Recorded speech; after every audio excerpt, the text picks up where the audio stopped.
Ooh, hey y'all.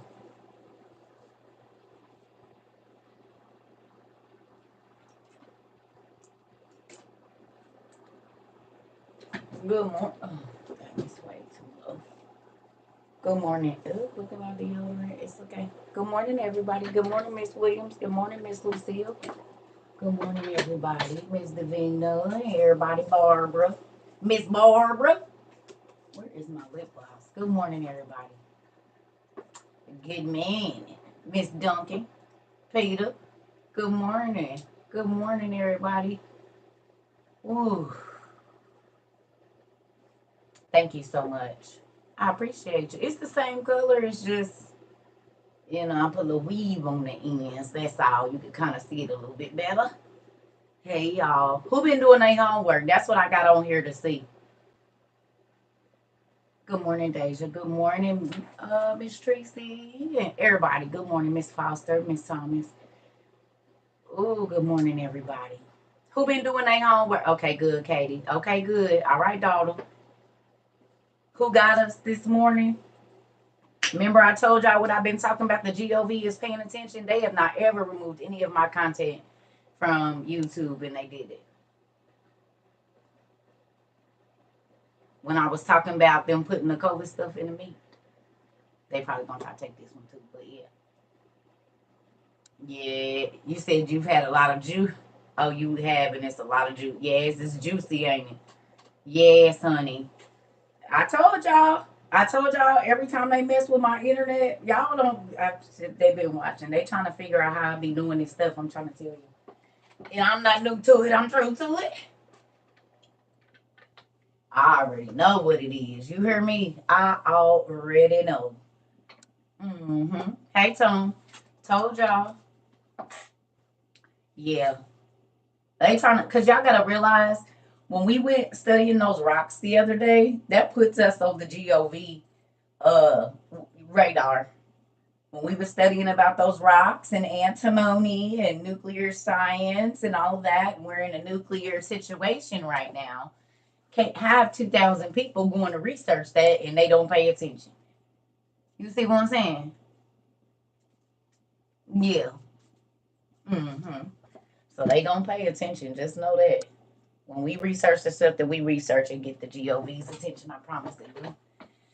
You got to think. We go buying and like we'll do a thing and they can tell what website you've been on and all of that stuff. So they know y'all been over here.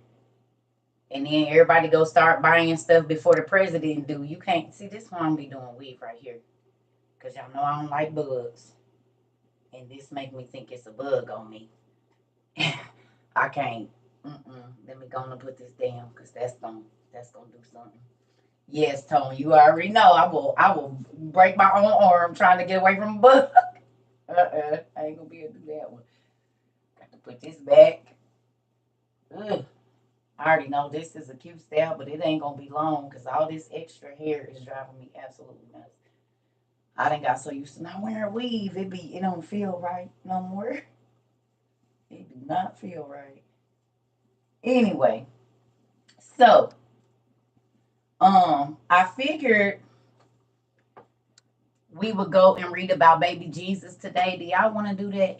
Because I really like the baby Jesus story, and I feel like we got some newbies, and it's always good to go back and redo some stuff. Do y'all want to go read about baby Jesus today?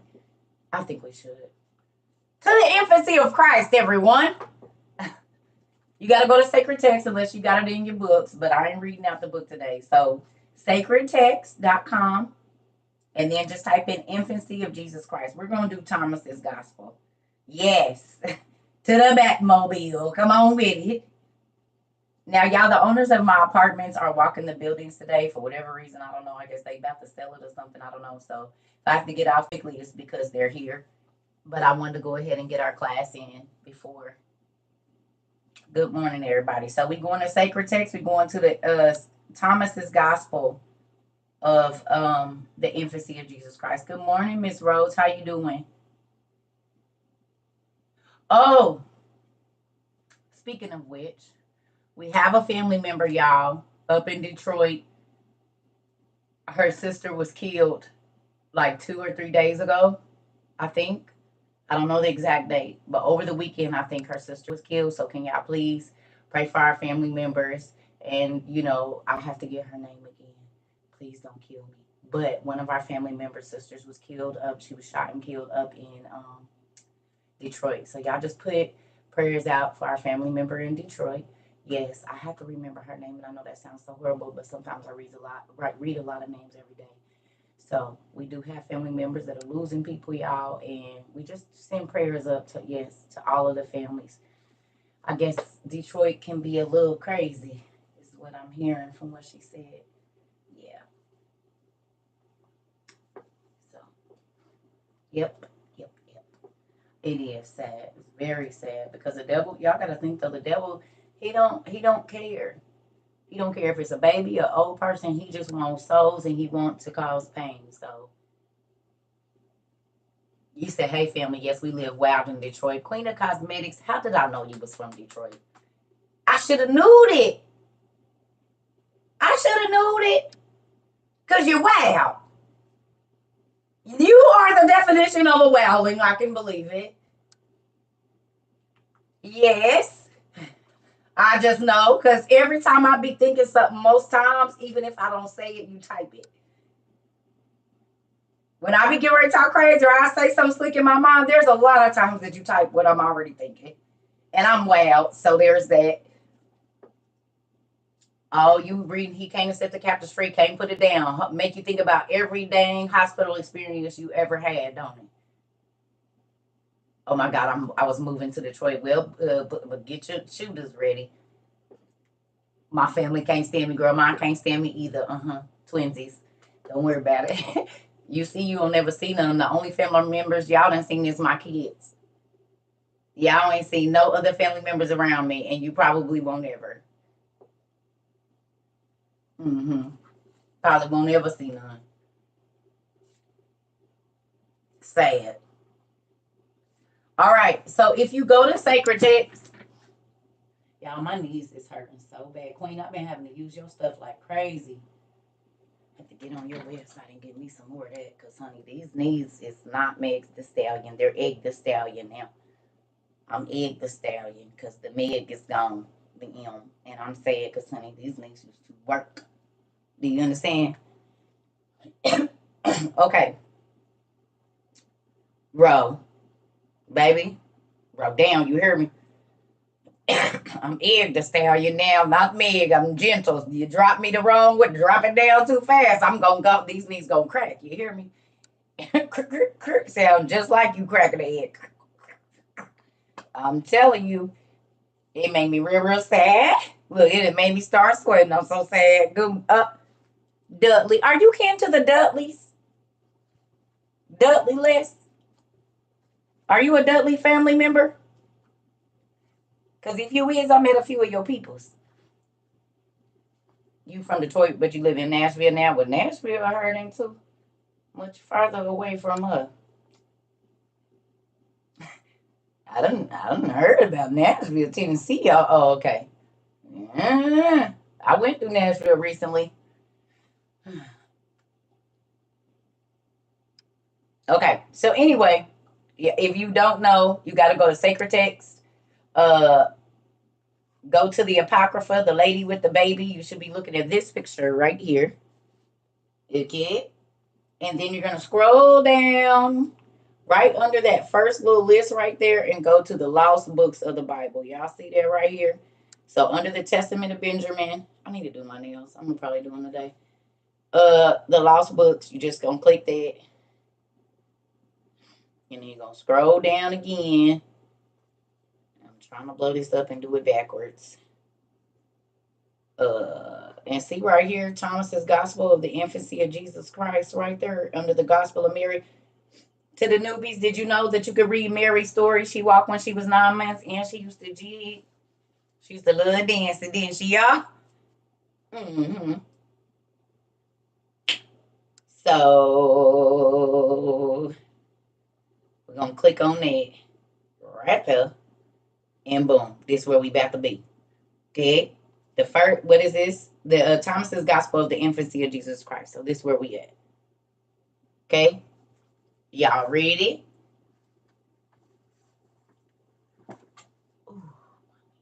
Ooh, I almost said fertilizer.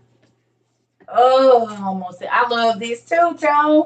We've been missing you. I heard you've been doing dances and stuff on TikTok. Feeling a little frisky? Got your little woman friend? She got you moving and gyrating? Huh? You done found us another wife, Joan? You putting the work move. I heard you putting the moves in. Who you trying to impress, Tom? I don't know. We can trust him. Y'all uncle trying to get y'all another auntie, gyrating his hips and whatnot. Yes, hot spotter. He tried to get him a little boot. I heard he been on there gyrating and whatnot. Sat on down, Tom. Sat on down. Yes, yes. He went from DJing to the entertainment, I heard. Folks that keep their eyes on you for me. I got to make sure you're all right. Listen, here. I got people watching you, Tom. Make sure you ain't getting in no trouble. Yes, I do. So do. I got eyes everywhere like the Lord. No. Okay, y'all. So let's get this popping. Are y'all ready? Is everybody there? We at the first chapter, first verse. Colorado looking good these days. I'm watching you, Tone. Y'all watch Tone. He up to some trouble. You just keep your eye on him. Everybody go and make sure he's doing right over there. Okay. All right. So it says, I, Thomas, an Israelite, judged it necessary to make known to our brethren among the Gentiles the actions and miracles of Christ in his childhood. Now, we all know that our KJV don't tell us nothing about Jesus really when he was a kid, except for he was born. Something happened when he was 11. They were trying to kill the boys, and then he was grown. Right?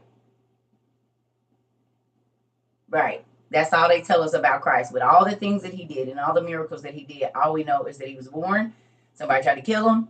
He was in the temple, and then he was getting crucified. But there's so much more to his story.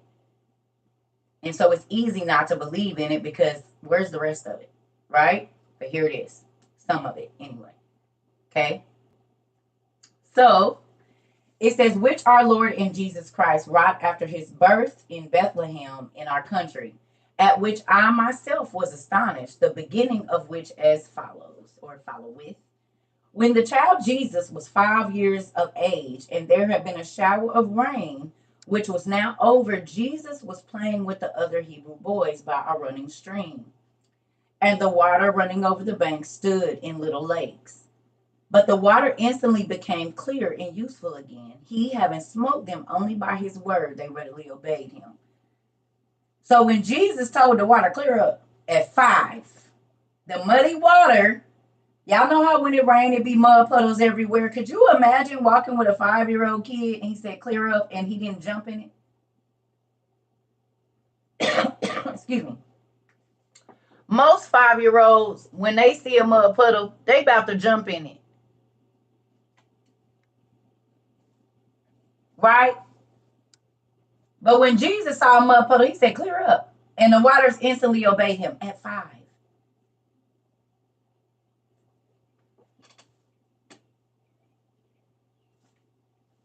At 5 years old.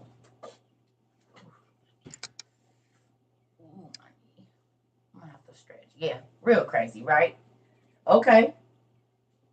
So it says, then he took from the bank of the stream some soft clay and formed it out of 12 sparrows, and there were other boys playing with him. We on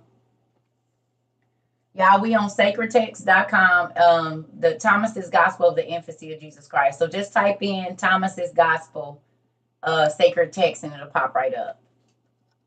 And we're in the first chapter. We're reading the Infancy of Jesus Christ on sacred text. Okay? Infancy, Thomas's Gospel, the Infancy of Jesus Christ. You're welcome. Okay. So Jesus then took some clay after it rained, because the ground is soft. Thank you, Tom. And started to form it into the 12 sparrows that Lauren Hill sang about. Who didn't heard that song, His Eyes on the Sparrow, and I Know He Watches Me? Who heard that before? Y'all heard that in church? Good morning, Miss Cherry. Okay, so this is where that song basically, I mean, I was talking about the sparrows and God and the sparrows. Jesus started dealing with the sparrows early when he was a child. Okay, so now y'all understand why. This is about the way you about to understand if you didn't already. Okay, so he then took some clay and formed 12 sparrows, birds, crafted them out of clay. Okay, the same thing that God did with us. Are y'all picking that up? The same way that God took us and molded these bodies out of clay, Adam and Eve, and so then babies are still being born out of clay. He did the same thing with the birds when he was 5. If you study Jesus' life as a child, you will see that he didn't change as an adult. We were formed out of clay and dirt, and he formed 12 sparrows. 12. How many disciples did he have at first? 12. How many tribes? 12. How many stones? 12. How many gates? 12. To heaven, there's 12 gates.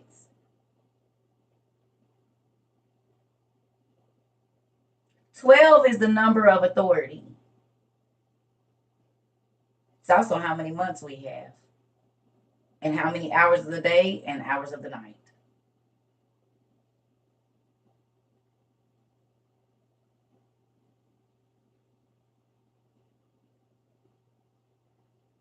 Numbers mean something. Everything has significance.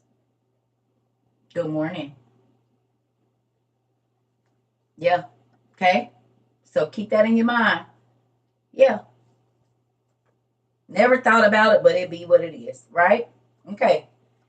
So then he took from the bank of the stream some soft clay and formed out of it 12 sparrows, and there were other boys playing with him. But a certain Jew, church folks, I'm going to say it, but a certain church person, seeing the things which he had done, namely his forming clay into figures of sparrows on the Sabbath day, went presently away and told his father Joseph and said, Behold, thy boy is playing by the riverside and has taken clay and formed it into 12 sparrows and profaning the Sabbath. Why, grown church person, are you running to somebody's daddy telling on them? Church people was messy, and they always in somebody's business and always trying to point fingers at somebody else. Church folks was messy even in Jesus' days. Because why is you worried about some kids playing? I guess we had Karens and Kens back then as well, huh? The baby ain't doing nothing but making sparrows, mud animals, and you run and tell his daddy? You said, because they lame, Bonita? Ah, they ain't got nothing else better to do. Be worried about somebody kid playing in the mud on a Saturday. Crazy. Just petty and don't got nothing to do. You said it. Okay. So it says, Behold, thy boy is playing by the riverside and has taken clay and formed it into 12 sparrows and profaned the Sabbath. Then Joseph came to the place where he was, and when he saw him, called to him, Get over here, Jesus. Why do you do that which is not lawful to do on the Sabbath? He said, why you keep doing stuff, boy? Why? Every time I turn around, somebody is telling me you is doing something.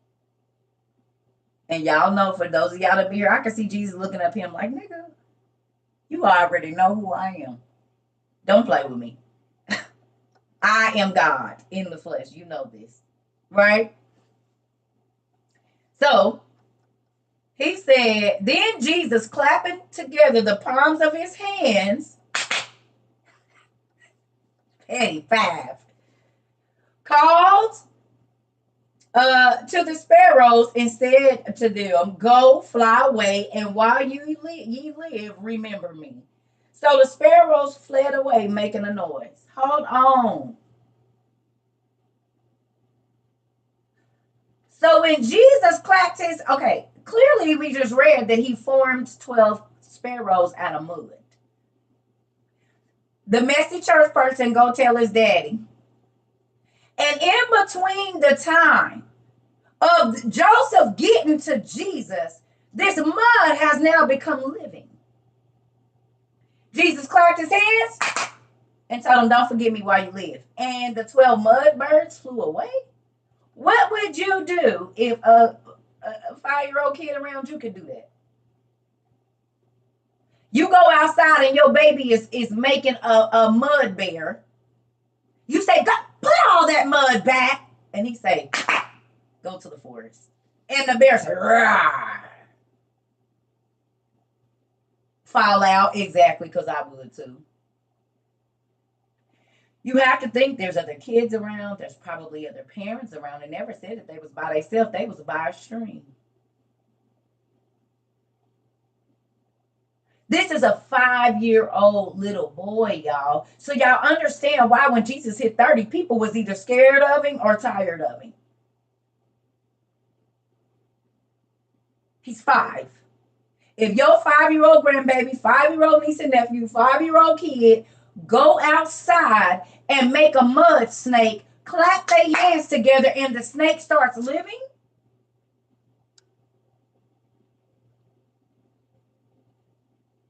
five.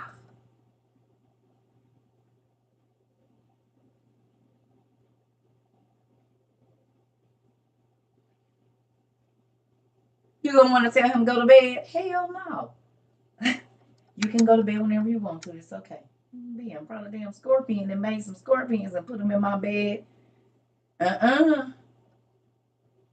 they was tired of Jesus by the time he was grown.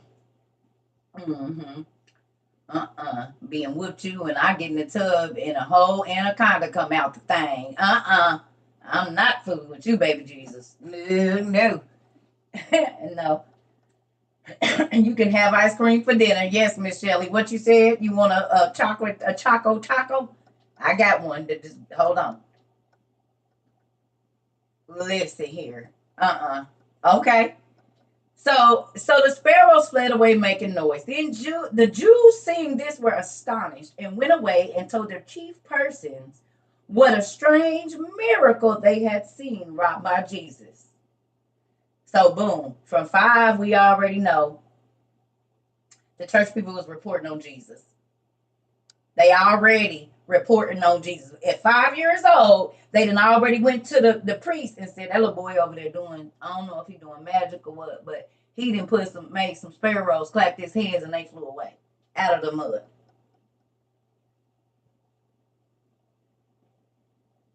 We on sacred text in the Gospel of Thomas, the infancy of Jesus Christ, Apocrypha.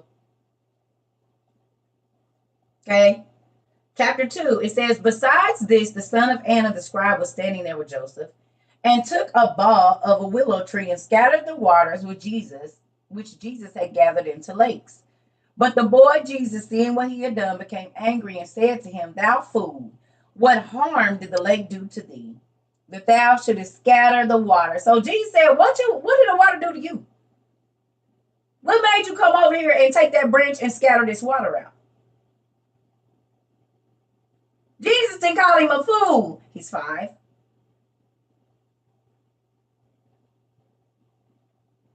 He's 5. Fool. Oh my God.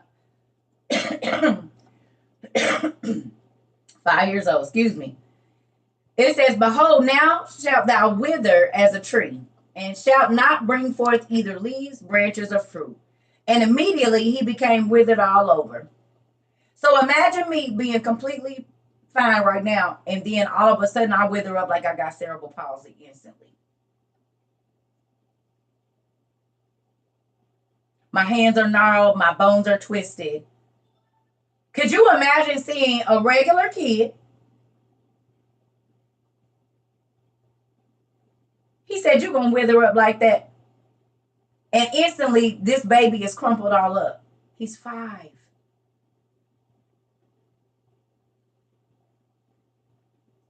Jesus said to him, what did the water do to you? Water? Now, to somebody else, that might not be a big thing, but this is one of God's creations, and it ain't messing with you, so why are you messing with it?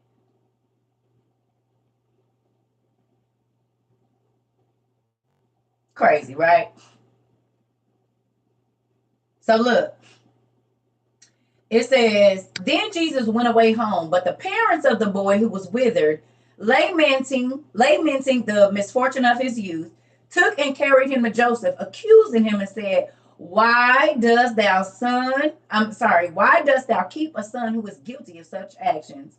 Then Jesus, at the request of all who were present, did heal him, leaving only some small member to continue withered, that they might take warning. So Jesus then withered the boy up, healed him, but left his hand crumpled up so that he could remember. Don't mess with stuff that don't got nothing to do with you.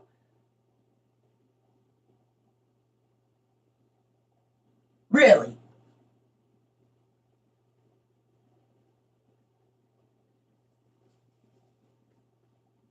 Okay. Another time Jesus went forth into the street, and a boy running by rushed upon his shoulder. So he shoulder bumped Jesus, at which Jesus, being angry, said to him, thou shalt go no farther. And instantly he fell dead.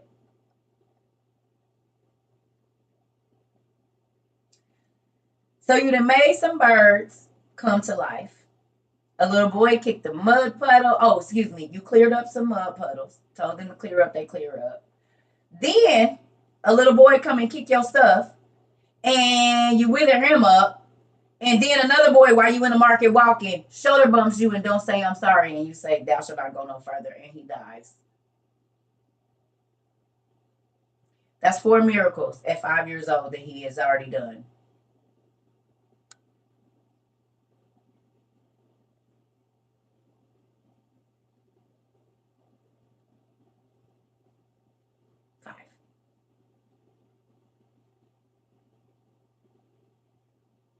So imagine when he was 10.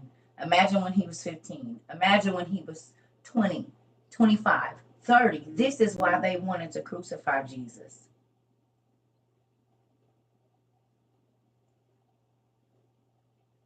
He had been checking them since he was a kid. Miracle or murder? Well, when you create, how could it be murder? It's God in the flesh. He decides who lives and who dies. It's not murder when he does it. It's murder when we do it. We are not on the see. I think with people, we put ourselves on the same line as God. We're not. Just like children don't make decisions about the finances in the house. They live there. They take advantage of everything that's there, but they not in charge. So a child can't put themselves in a parent's place. So to us to take a life because we don't give life, we can't take it. But to the person that gives breath, he can take it as he please because it's his. He breathed into us so he can take it back. We ain't breathed life into not a soul, so we don't have no reason to take the breath of another because it ain't our breath that's keeping them alive.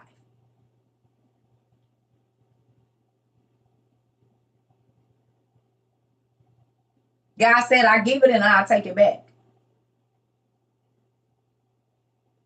Period. We ain't on the level with God. So it's murder when we do it, but it's judgment when he do.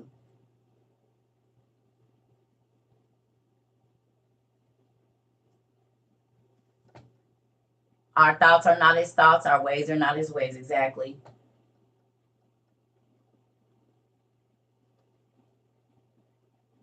Okay, you're welcome. We in the infancy of Thomas's Gospel of the Infancy of Jesus Christ online. Yeah.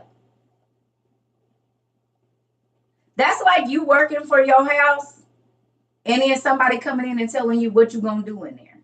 You bought it.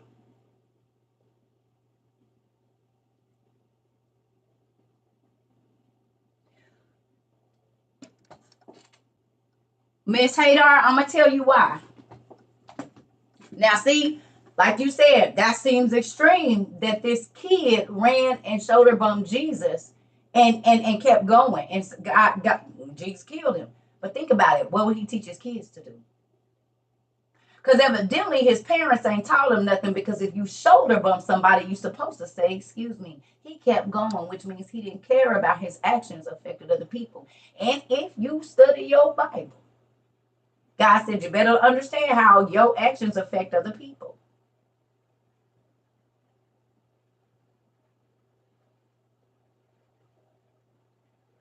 So if you disrespectful, you're going to teach your kids to be disrespectful. If you a thief, you're going to teach your kids to steal. If you a whore, you're going to teach your kids to be whores. If you a whoremonger, fathers, you're going to teach your son to be a whoremonger. So God already knew, because this is God walking in the flesh.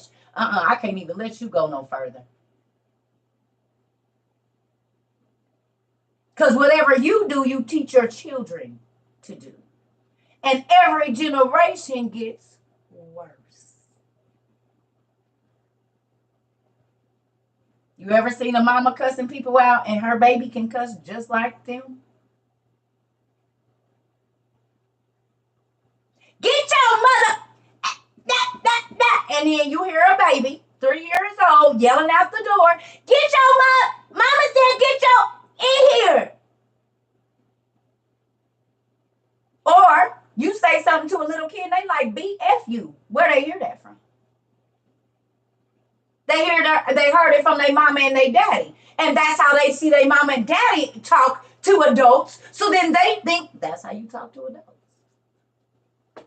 Call your kids female dogs to their face, then they gonna call other kids when they get mad or whatever, or they feel disrespectful. They gonna go to school and call somebody else's kid a female dog. This is why the Bible say, train up your children in the way that they should go, and it'll never depart from them. It's not saying that they won't mess up, but it'll be in their mind. I don't disrespect adults. I don't care how disrespectful this old lady being. I'm about to, because I can beat her up, so I'm just gonna keep it moving. But if you don't teach your kids that they gotta respect adults, your kid will be the one getting tapped on by the old lady that's working they over. As to why we see these kids getting thrown around by police officers in these classrooms, because they don't have absolutely no respect.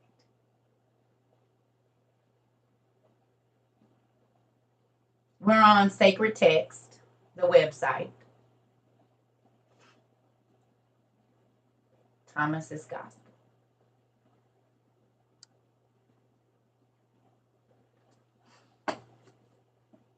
That's why that girl got beat up at school. Exactly.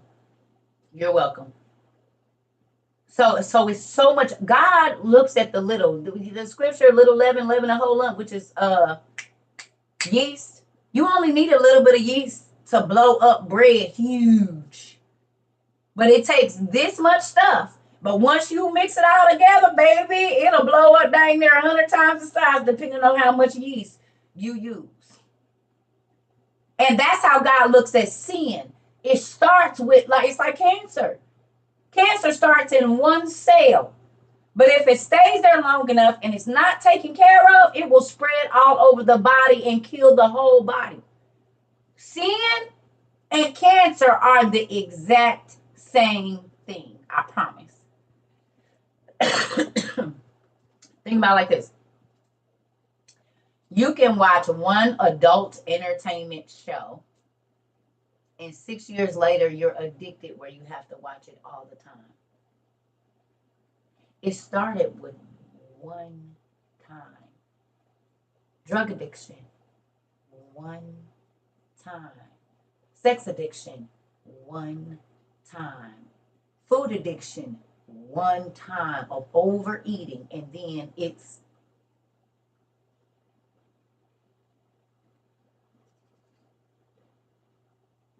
okay.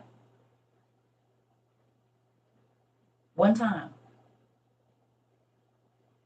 That's all it takes is one time. With cancer, it only needs to get in one cell to affect all the others. So when you think about your decisions and you think about your choices and how you conduct yourself, what are you teaching the other cells around you to do? Multiply good cells or bad cells? I told y'all a year ago, God asked me a question years ago. Is sin regenerative? Will sin regenerate? So then I had to go study cells and cell regeneration and necrotic cells and cells that have been damaged and cells that are no good and then cells that can regenerate. I had to go study that, and it was powerful.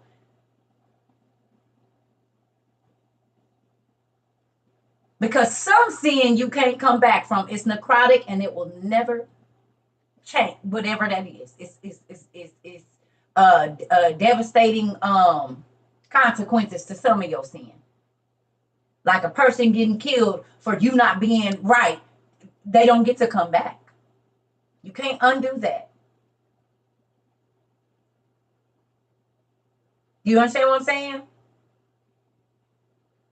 So this is why little Jesus was cutting stuff off at the head. He said, chop it off before it even get out of control.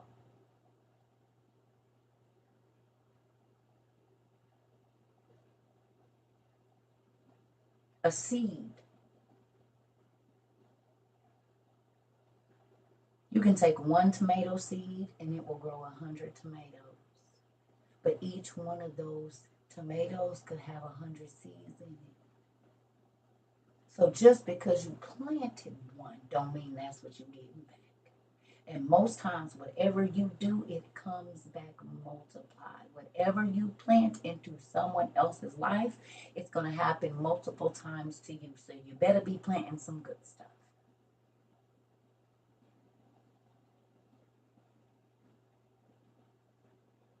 You preaching to the choir. So why you here? Why exactly would you even feel the need to type that? If you already know, go away.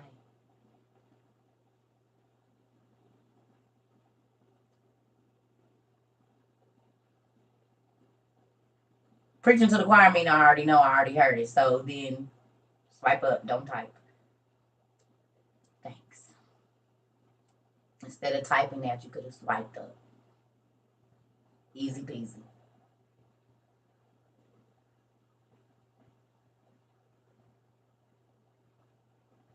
Oh, okay. Oh, all right, Mr. Darnell. I thought you was being funny. I was about to say, folks, say you speaking that normally mean they don't want to hear it. You preaching to the choir me. I already know. Sorry. Mm-hmm.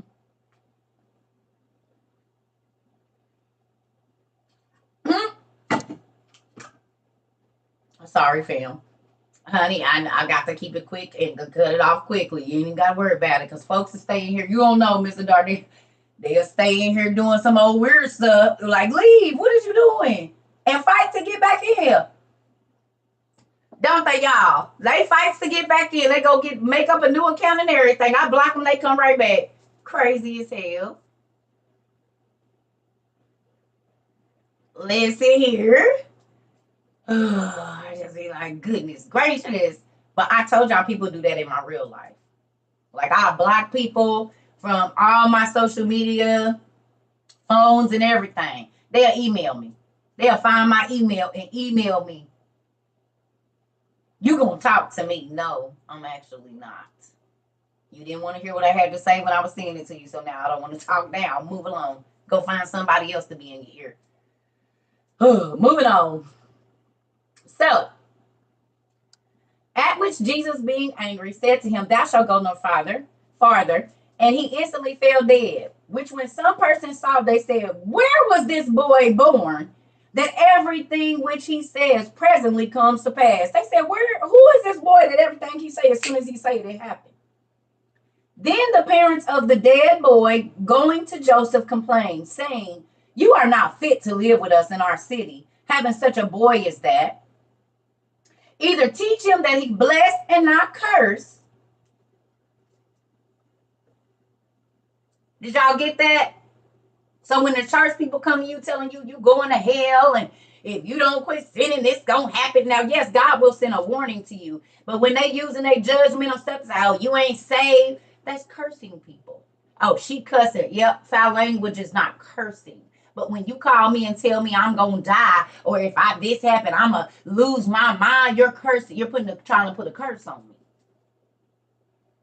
You better watch these church folks talking about folks cussing and they be cursing. You better watch these church folks talking about foul language, but they be putting curses on people. Trying to anyway. Because the church folks always got something nasty and negative to say about how a person is, where they going to end up and all of this. That's a curse.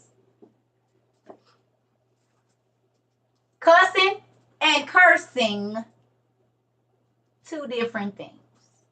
Foul language and saying some stuff that's real nasty, that is wishing bad on a person, you ain't God. Unless God told you to say that, you are speaking a curse.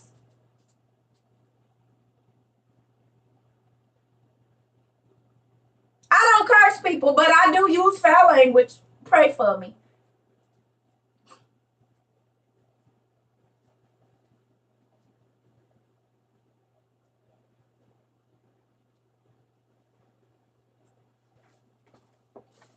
Church people do be ruthless. Baby, they'll speak death over your whole family. Hell, my own mother was ordained minister and used to be like, that's why by tomorrow you're going to be dead.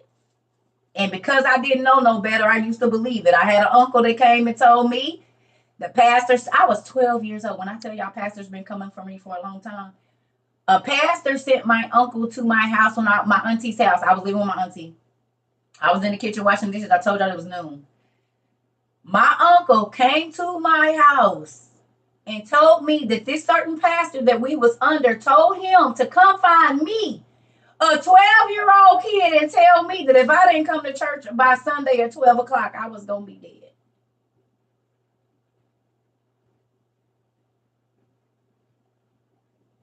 The very church they marched me out of and said I wasn't welcome there. Had my brother walk me out of the church and tell me, you're not welcome here no more. Then y'all send my uncle to my house to tell me that if I don't come to church, I'm going to die. Y'all was a nervous wreck. I was sitting at the sink thinking about slitting my wrist, not wanting to wait on God to come get me. 12.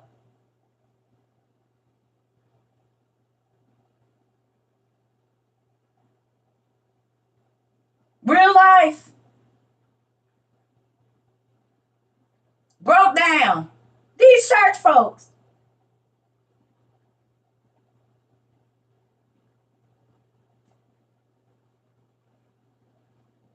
Real life. So I know about church folks and curses. It is mental abuse. And a lot of churches mentally abuse people. They do.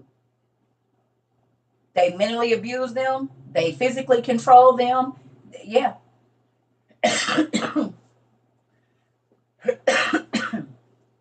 For real. Excuse me. Moving on. Yes, God had my mind. Kept me covered. Yeah. I done been marched out of just about every church I ever went to, except for maybe two. Yeah, because something ain't right about this place. Y'all mean to tell me, don't nobody feel that evil spirit in here? Excuse me, do everybody feel the evil spirit? Get her out of here. Get her out of here. And now my daughter's calling me. Hold on one second. So I'm live. Are you on break? I'm not going to get my toothpaste. Oh, okay. Well, can I call you when I get off live now? Are you going back to work? Yeah. Okay, how many minutes do you have? Like until your break is over. Hold on, y'all. Give me a second.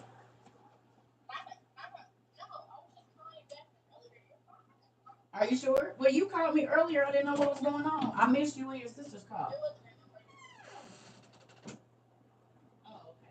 All right. I love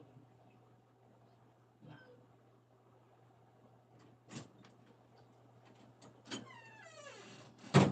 She just want me to look at her pants. She about to be 20, and she will still call me and say, Mom, how does this look when she's going to work? Does this match, or can I pull this out? It'll never stop. Mm-hmm. It don't never stop. Mom, what I make? I don't look old enough for a 20-year-old. I got a 26. Thank you. 26, 24, 21, and 20. And 2 grandkids. Look what I can do. Exactly. Yeah, it never stops. It don't.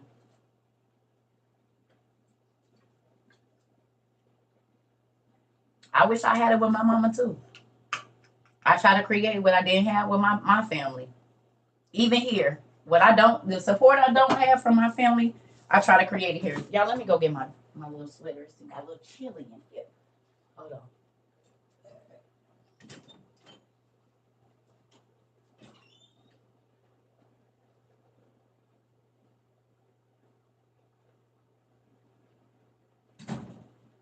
Yep, I try to create it here.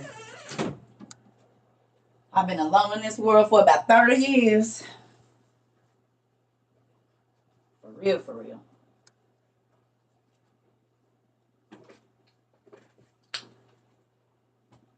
Listen. All right, so come on, y'all. So it says 11. Oh, no, 12. Okay. Either teach him that he bless and not curse, or else depart hence with him, for he kills our children. Then Joseph, calling the boy Jesus by himself, instructed him, saying, Why dost thou do? Why doest thou? Why do you do such things to injure people, and so that they hate us and persecute us? So they was already hating Jesus by the time he was 5. Joseph asked him, "Why you keep doing stuff making people hate us and talk about us? Stop it." And y'all gotta know, Joseph know this ain't his baby. So imagine dealing with a stepchild that every time y'all go somewhere, it's chaos. The infancy of Jesus Christ. Imagine that. This your stepchild, because this ain't your baby, and you know it ain't your baby, but you didn't took on this baby because God told you to do it or you're gonna die. He like, this ain't even, and mind y'all, Joseph was a widower. Joseph was up in age. Joseph was probably already a granddaddy because his kids was already grown when Jesus was born. This is how Jesus had older brothers and sisters. They wasn't from by blood, they was through marriage. James, the brother of Jesus, and the other dude, the brother of Jesus. Good morning. I'm gonna get back to you too, sir. I saw it this morning.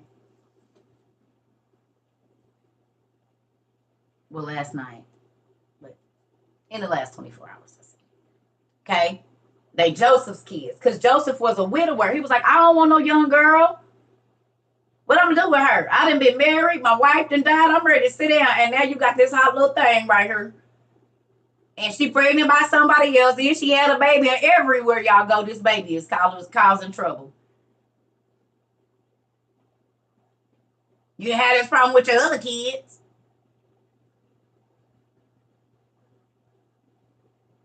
This ain't even my son. Jesus like, watch it, Joseph. I heard that. Joseph thought it. He didn't even say it. And I can imagine baby Jesus speaking in his mind, like, watch them thoughts. I can hear that. Yeah. Because you can't have, it's God in the flesh. What you gonna say? He probably would get your mind right, Joseph. Don't think like that, Joseph. God dang it. Oh, don't even say that. Oh, man. Keep your mind right, Joseph. Keep your mind right, because he can hear your thoughts. Jesus came out talking. One minute out the twat, y'all, and Jesus could talk. So, imagine Joseph when Jesus is 6 months saying, this ain't even my baby, man. I can't believe I got a dick. Joseph, goo goo gaga, watch your mouth. You can't even think that Jesus is your kid. Oh, thank you, God, for letting me get the kids I got. Have an impure thought. Jesus like, Dad. Don't be thinking about my mama like that now. Watch your words. I can hear your thoughts. I would be so sad. Oh, I would be so sad.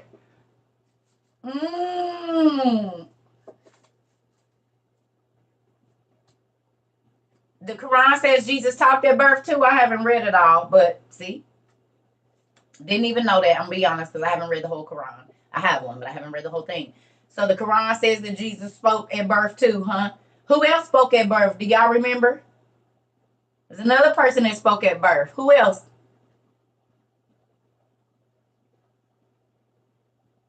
Noah. Noah spoke at birth as well. Noah. Noah and Jesus both spoke at birth. I'm sure there was probably others, but for sure they spoke. Could you imagine your newborn baby not crying and saying, "Hey, I'm Jesus," or "Hey, I'm Noah"? What's up, mommy? Hey, dad. Jesus spoke at birth, and Noah spoke at birth. And that Noah daddy was scared. Lamech took off running. He went to go see his daddy, like Methuselah, like, "Hey, what's going on with this?" I mean, not Methuselah, but the other way around. Lamech was scared. Yes, he was scared, honey. He said, "This nigga done came out talking. Something ain't right, boss baby. Look who's talking. Come on, they got it from somewhere, didn't they?" My uncle spoke at birth. He is 70 now in some village in Nigeria. No way.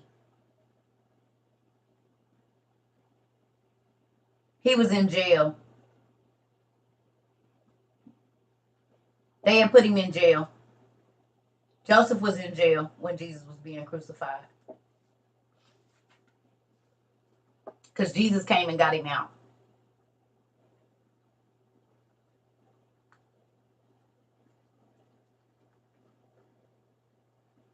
Joseph was in jail, jail. You're welcome. We have proof in newspaper dated to his birth. I believe it. They say it ain't nothing new under the sun, so cool that we got somebody in here that actually did it.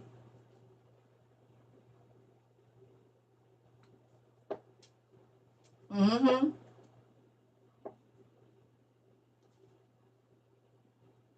You need to reread the Bible with comprehension. Well, but see, this stuff ain't in KJV though. The stuff that we're reading is not in KJV. It's in this book. Let me show you.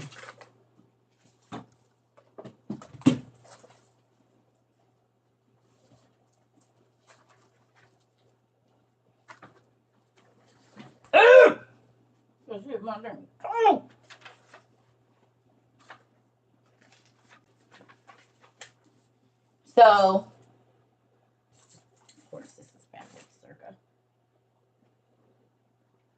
We are reading this, which is, yes, my book is ugly. It's okay. The Lost Books of the Bible by William Home, and it has the infancy of Jesus Christ in here, the birth of Mary. Paul and Thecla is a really good story. Nicodemus, so you can find out what happened when Jesus went to hell.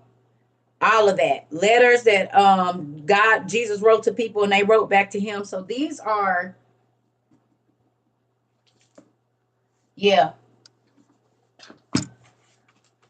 And then we got volume 1 and volume 2, and there's all these books that are not the Apocalypse of Abraham, the Apocalypse of Adam, the Life of Adam and Eve, Artapanus, Aristobulus, and Enoch, and so forth and so on, because my stuff don't got this how good it was to me. Both of my books don't got no. And these was hardbacks, not paperback. Yup, and now they want $400 for some hardbacks. Stupid. $200 a book. Ridiculous.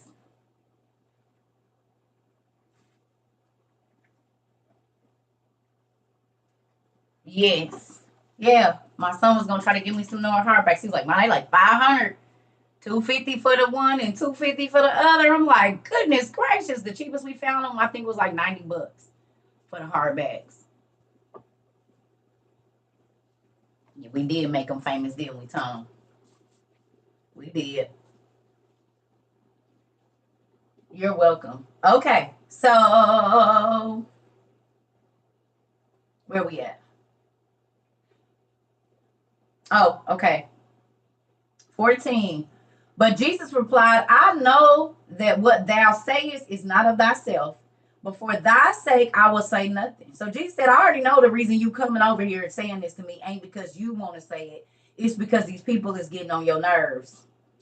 But they who have said these things to thee shall suffer everlasting punishment. And immediately they who had accused him became blind.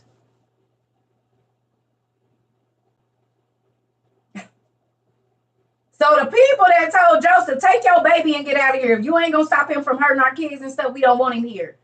We don't want to see him. And Jesus said, okay, they ain't going to have to see me, but I ain't going nowhere.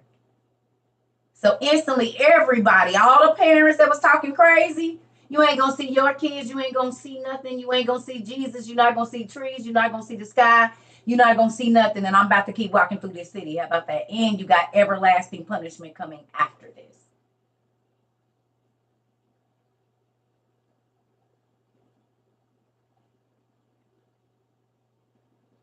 Remember, he's only 5. So he done turned some mud birds into real birds. He done cleared up the water. A little boy shoulder bumped him. He knocked him down. The other boy hit the water. He withered his whole body up, then healed him, but left his hand all crumpled up. Then, now, he done made everybody that came against him go blind.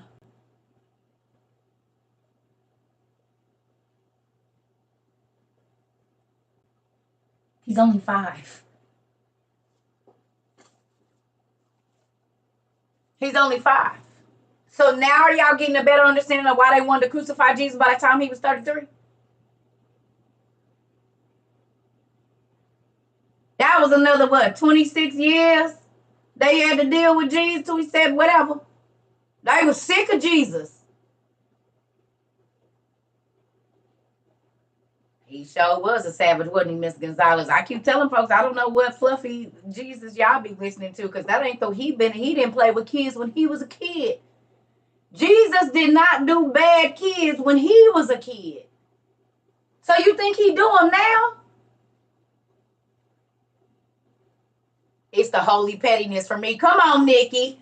Love it. He played not a game, didn't he, baby? He didn't play not one game. Busting heads from day one. I'm telling you. Real life. So when you think that Jesus is okay with your kids being disrespectful now, he ain't. And this is why a lot of babies be laid in the street. Just like that little boy was.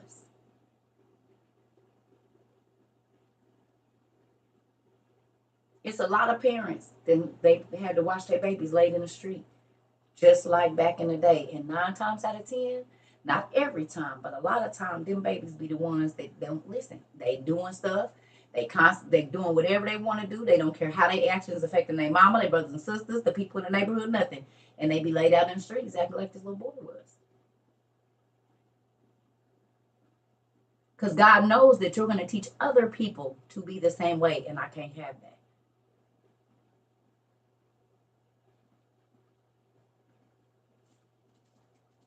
Tell my kids that Jesus ain't pleased. I'm telling you.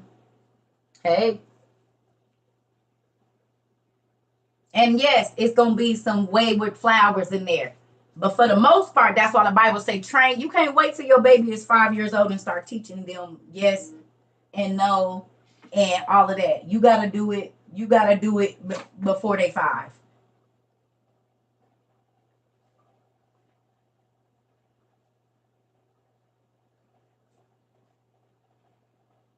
Okay, so let's keep going. So and immediately they who had accused him became blind. And all they who saw it were exceedingly afraid and confounded, and said concerning him whatsoever he saith, whether it good or bad, immediately it comes to pass, and they were amazed.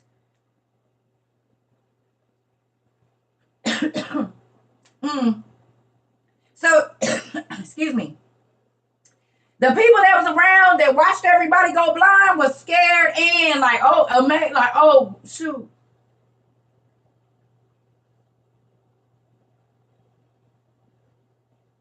Let me not think too crazy about this little boy, because he done made everybody that was up in Joseph's face go blind. So if you think about it like this, you know how people pull up and it be 20 people hopping out of cars, running up to somebody else, thinking they about to check me, boo. And she said, who gonna check me? I ain't going nowhere. Y'all ain't gonna have to worry about seeing me because y'all ain't gonna see nothing. And I'm still about to be walking around here. You ain't gonna have to see nothing. You tired of seeing me? Good. I ain't going nowhere. But y'all ain't gonna see me. And I'm gonna be right here. Matter of fact, you ain't gonna see nothing.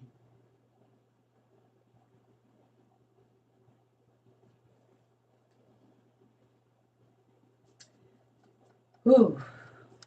18. And when they saw this action of Christ, Joseph arose and plucked him by the ear, at which the boy was angry and told him, be easy, Dad. So he didn't grab Jesus up by the ear after Joseph, you bold.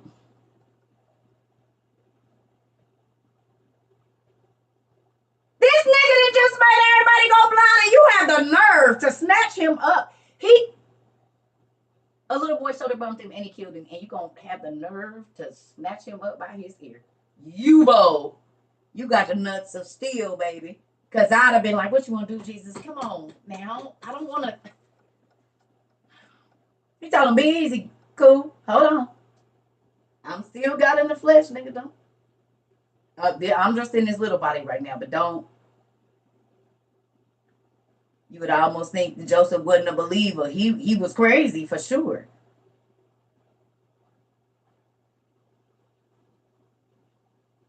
Okay. He tried it. He did. Jesus told him, hold on now. Wait, hold up. Be easy now. Could you imagine? The parent and Joseph hemmed that baby up, and he almost got hemmed up, literally, didn't he? Oh, baby, you better be cool, Joseph. Be cool. Be cool. Hey, be cool now. Get that little rumble on you. Hey, hold on. Wait. Whoa, sir. Hey, Joseph. Listen, you can't wait to read it for your grandkids. Oh, yeah, it's a real good story for the children. They're going to be cracking up. Baby Jesus, heal us. Yeah. Okay. He said, for if they seek for us, they shall not find us. Thou hast done very imprudently. Jesus told him, what is you worried about? I can make us invisible. If they look for us, they ain't going to find us anyway. What is you tripping for? I just made everybody blind. What they going to do? Feel around in the dark for us? Calm down. I did that for a reason. They ain't going to be, they feeling too, oh, Jesus, help me, Lord. I can't see nothing. Hold on, grab my hand. I can't see either. I can't see. I'm going to blind my eyes. He said, if they looking for us, they ain't going to find us. Everybody blind. What is you tripping for? You didn't just see what I did. I already knew what they was going to do. So I made them blind so they couldn't find us. Come on. Mama cookie. I'm hungry. I'm done with this. It's above me now. It's above my pay grade. They shouldn't have did what they did. Moving on. He said, dost thou not know that I am thine? Trouble me no more. Jesus told him, leave me alone. He 5, y'all.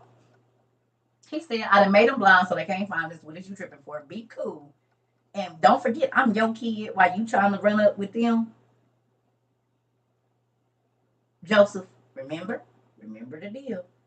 Remember what the angel said. You better treat me like I'm your kid. Watch out now. Listen here. He said, Jesus told him, trouble me no more. He said, now get out of my damn room. I ain't going to say he said that, but trouble me no more. You know it was a hand. Jesus said, trouble me no more. What you going to say? I'm going to whoop you? He too young to be irritated. Right. How you going to tell y'all? What you going to do if your kid tell you, trouble me no more?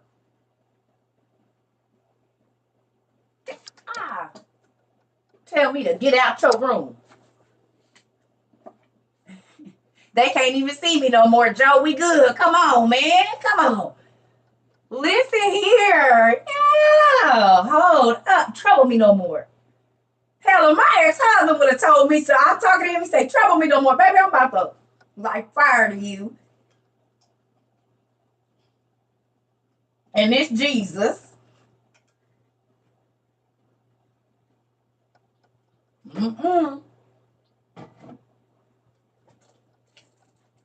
Listen here. This is the infancy of Jesus Christ, Thomas's gospel. All right, so 3. It says a certain schoolmaster named Zacchaeus, standing in a certain place, heard Jesus speaking these things to his father. And he was much surprised that being a child, he should speak such things. And after a few days, he came to Joseph and said, Thou hast a wise and sensible child. Send him to me that he may learn to read. And when he sat down to teach the letters to Jesus, he began with the first letter, Aleph. But Jesus pronounced the second letter, Bet, and Gimel, and said over all the letters to him to the end. Then, opening a book, he taught his master the prophets, but he was ashamed and was at a loss to conceive how he came to know the letters. And he arose and went home, wonderfully surprised at so strange a thing. So the teacher was around watching Jesus talk to his daddy, telling him, bother me no more and all this. He said, you got a wise kid, you need to bring him to school so I can teach him the alphabet. Jesus got in there and schooled the teacher.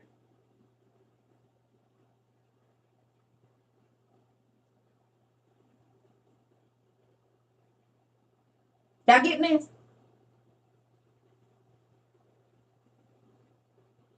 He taught the teacher.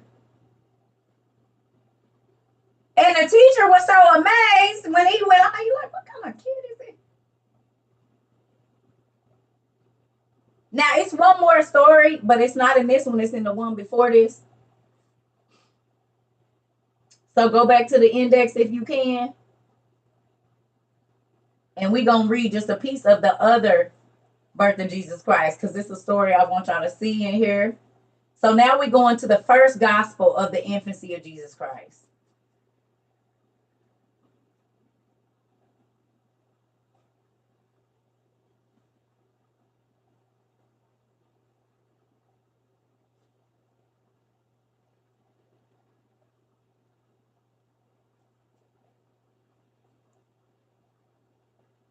I'm going to take me a bathroom break real quick. While y'all find that, just go back to the table of contents right there and just go up to the first infancy of Jesus Christ. I'll be right back. I gotta go pee. Go to go pee. Go to go pee. Be right back, y'all. Because it's another part of that story I want to read.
All right, y'all. Sorry about that.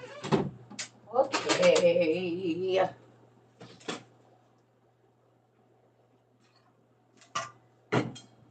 So, if y'all found the first infancy of Jesus Christ, I need y'all to go down to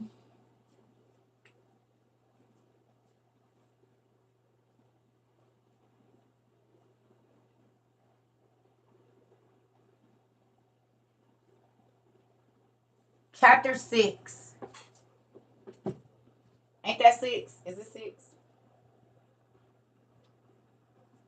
That's 6, right? Chapter 6. I'm not good with Roman numerals. You couldn't get your money out of the bank yesterday. I told y'all. Buy it digitally. Hurry up. Okay. I believe it. That's why I said, hurry up and get your stuff while the money is some good. That's crazy. All right, so here we go. So we are chapter 5. Okay. So it says, then they went into another where there was a woman possessed with the devil, and in whom Satan, that cursed rebel, had taken up his abode. So Lucifer himself was in this lady.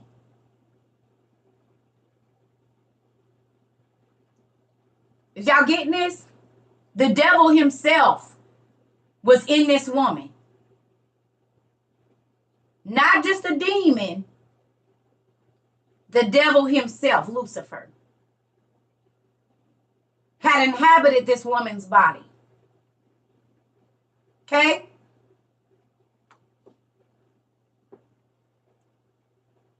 It says one night when she went to fetch water, she could neither endure her clothes on nor to be in any house. But as often as they tied her hands with chains or cords, she brake them and went out into the desert places, and sometimes standing where roads crossed, in a crossroads. And everybody know, even from Supernatural and Bone Thugs and Harmony, you meet the devil at the crossroads.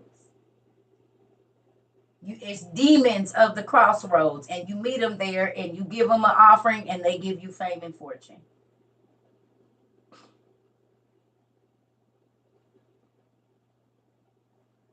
The devil be at the crossroads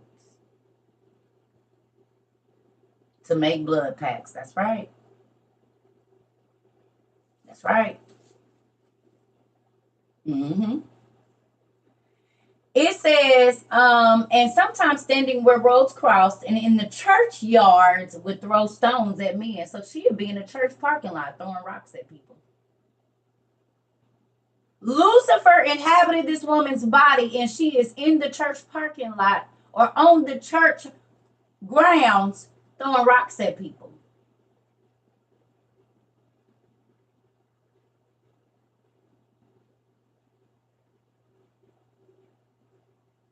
She couldn't keep her clothes on. She couldn't stay in no house. Sound like a person that's possessed with a demon to me. It also sounds like certain people that are on drugs too. Wet make you come up out your clothes and be in the middle of the road. Right? They used to call it butt naked.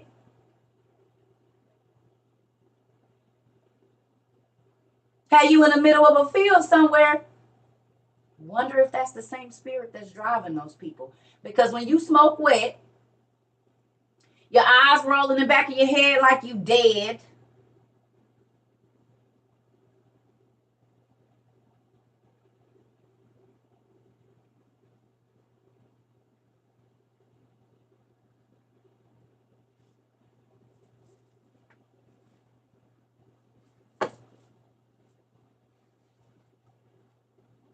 Embalming fluid on a cigarette or a blunt or whatever you put it on. And zombied out. Come on.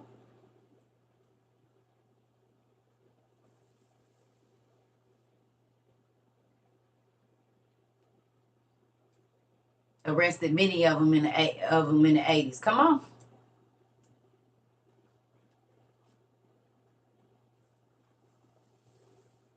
Sherm sticks. Yep, that's what they was called. Wet sticks, sherm sticks, PCP, all of it. Yep. Yes, my kid's grandpa smoked it, and my baby daddy had to go get him from laying in the street. I'm telling you.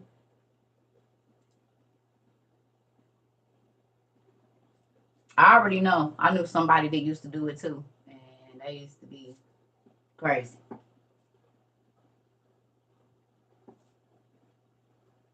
Hey, baby, we in the infancy of Jesus Christ on Sacred Text chapter 6. Yep. Okay. So 3, it says when Mary, I'm not gonna read that saint part because they call her saint. I'm not calling her saint. I'm just gonna say Mary. When Mary saw this woman, she pitied her, whereupon Satan presently left her and fled away in the form of a young man, saying, woe to me because of thee, Mary, and thy son. So as soon as Jesus and Mary walk, mind you, Jesus is a baby. Soon as they get into wherever they going, Jesus hops out of the woman and transforms into a little boy and takes off running. Lucifer, the devil, who was inhabited the woman, now jumps out of her, changes form, which we know they're shapeshifters, and runs off like he's a little boy.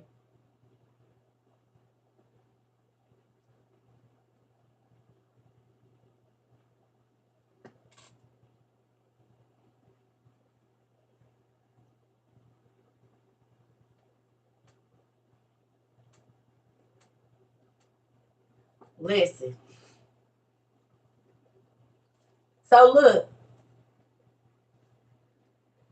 4. So the woman was delivered from her torment, but considered herself naked, and she blushed and avoided seeing any man, and having put on her clothes, went home and gave an account of her case to her father and relations, who, as they were the best of the city, entertained Mary and Joseph with the greatest respect.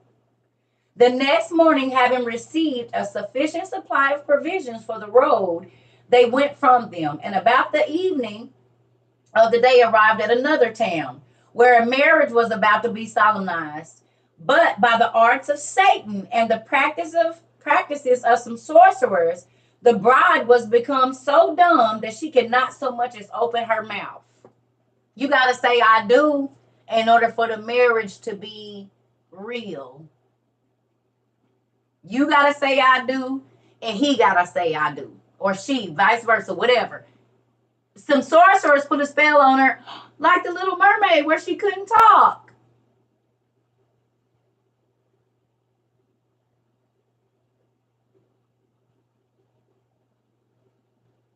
Ain't that what they did to the Little Mermaid so she couldn't get her man? Ursula took a playbook from Lucifer. A play out of Lucifer's playbook. There was a woman getting ready to marry, and some sorcerers, some witches, warlocks, put a spell on her so she couldn't say nothing on her wedding day. All of a sudden, she just can't talk. Her voice is gone. And not hoarse, completely gone. She's dumb, deaf, mute. Or as they say now, nonverbal. Because God gave you vocal cords, why they don't work.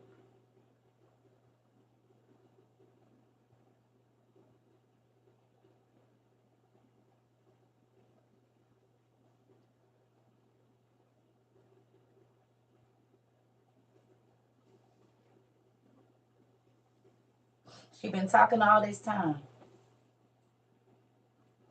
And she was about to get married in a movie. You said it. You said it.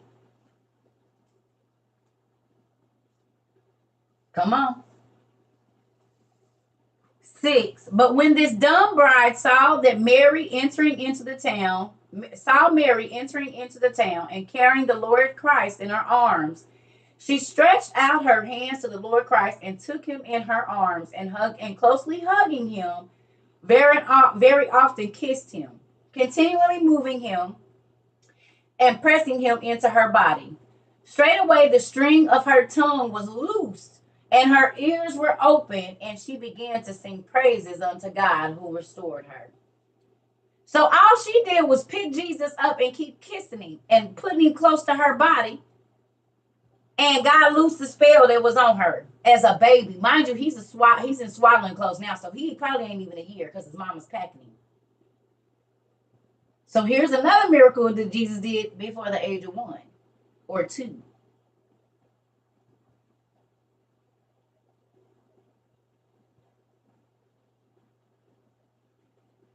Jesus showing up on the scene, the devil had to leave. He jumped out of the lady, went into a boy.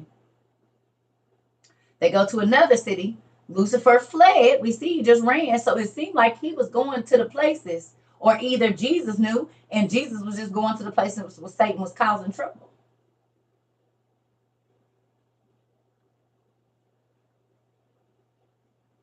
Because Satan done left this town they in, and now Jesus get to a town, and who's there? Lucifer. Lucifer's there. Okay.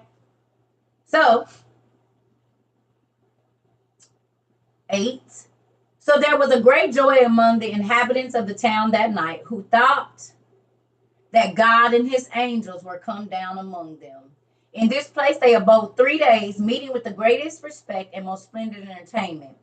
And being then furnished by the people with provisions for the road, they departed and went to another city, in which they were inclined to lodge, because it was a famous place. They went to Vegas. There was in this city a gentlewoman who, as she went down one day to the river to bathe, behold, cursed Satan leaped upon her in the form of a serpent. So and we know we in Africa or Egypt around this time, Iran. We know it's snakes in the desert. So a lady going to bathe, because back then they didn't have showers like that, in the river, and a snake, but it's really Lucifer in the form of a snake.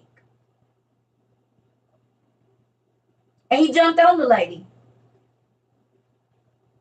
Good morning, Miss Allen, or afternoon. Lucifer has transformed himself several times already.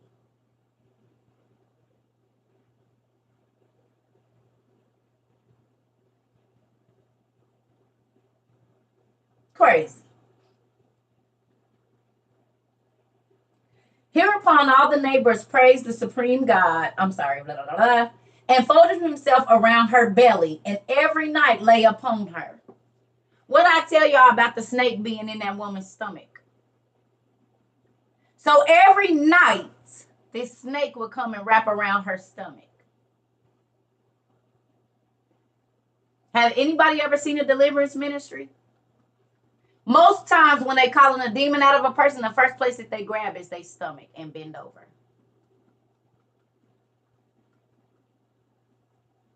When them demons start coming out, if they praying over the person, most times what the person does when you start hearing that, because that's what it sounds like, coming out, or a shriek, but normally they start to growl. It comes from right here. You can't even make that sound without tightening your stomach. Growl and see if you can growl without tightening your stomach. You can't. You gotta tighten your stomach to growl. To push it out. Most times when people are going through a deliverance ministry, they growl and grab their stomach. What I tell y'all about a loose woman? How you know she nasty?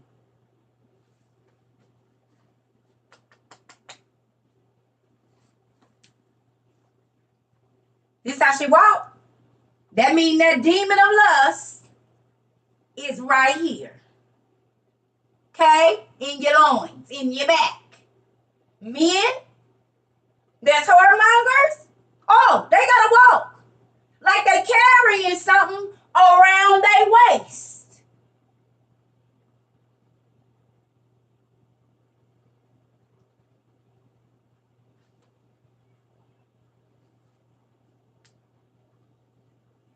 Why you ain't just walking?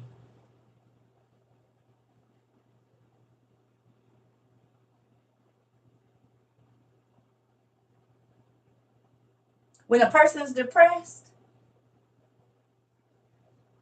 what's pressing you down?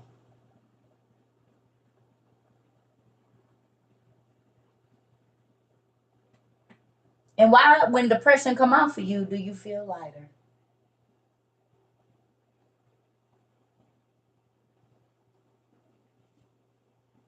Because it's a spirit sitting on you.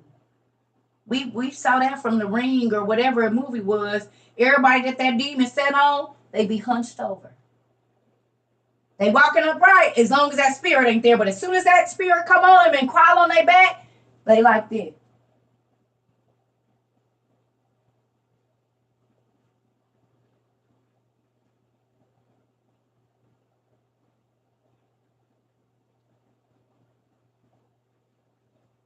Parasite got to attach to you somewhere in order to live off you, don't it?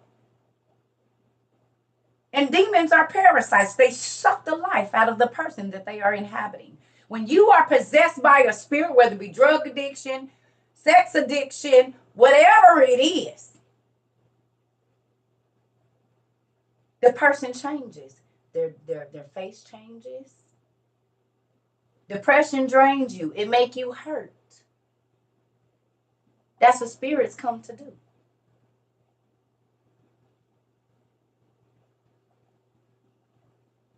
They attach like leeches and are slowly sucking your life of the joy and happiness that was there at first.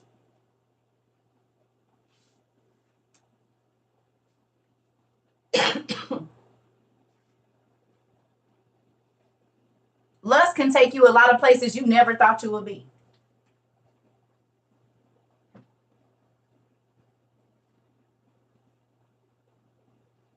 There are men that have started doing drugs just because they couldn't leave prostitutes alone. And I'm not saying all prostitutes are drug addicts, but I'm saying the ones that are. There are men that because of the insatiable feeling they get when they with that woman, they want to do whatever she doing. Or women, same thing. Connect with a man that's doing drugs. A lot of times, before you know it, you own them. Because y'all become one. Your spirits become one. So the things that they crave, you gonna crave.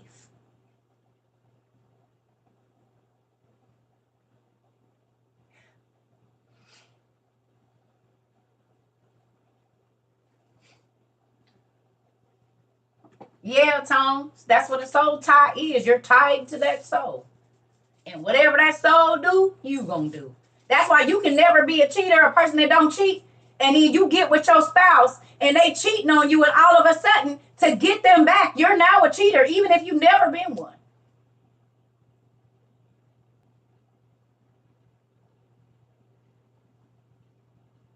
Because you became one with them. You're gonna do the Bible say the two become one person. So you start doing what they do. And it's uncontrollable because you're tied to them. You're trapped to them. This is why the Bible be talking about don't be unequally yoked with a person, because you will be doing, they either gonna pull you or you're gonna pull them.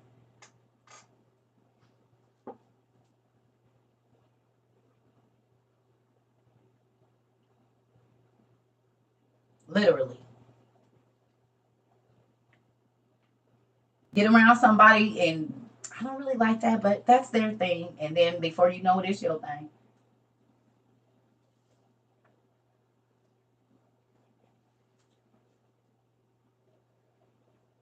Fact, see myself going down the wrong road. God gave you a vision, honey, and He will tell you. Okay. So it says, and folded himself about her belly, and every night lay upon her. This woman, seeing Mary and the Lord Christ in the infant in her bosom, asked Mary that she would give her the child to kiss and carry in her arms. And when she had consented, and as soon as the woman had moved the child, Satan left her and fled away. Nor did the woman ever afterwards see him. So even when Jesus was a baby, and people touched him, they were healed of demonic oppression, sickness, mental issues. Everything was gone. All they had to do was touch him. Are y'all getting this? Did y'all pick up? What did the lady with the issue of blood say? If I could just touch the hem of his garment, I know I'd be made whole. Now y'all know why that's so important, because people had already learned, if I just touch him, I'll be healed. And they knew this from the miracles of the people that held him as an infant. That's why that's so, if I could just touch him. Well, I heard that over in this city, the lady just touched his foot and she was healed. One lady picked him up and the devils was gone from her. She was no more mentally ill, no more mental illness. She didn't have no more schizophrenia. Thank you, Miss Vargas. I built it myself. Mr. or Mrs. Vargas, I can't see. Yeah. Okay. So the same things that was happening when Jesus was an adult was happening when he was a kid. People could pick him up and immediately be healed from cancer. Immediately not be schizophrenic anymore. DID. Blind. Disabled. All they had to do was touch him.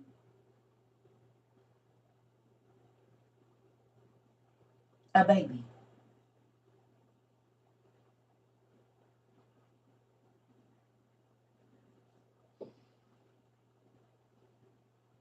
(15) It says, hereupon all the neighbors praised the supreme God, and the woman rewarded them with ample benefits.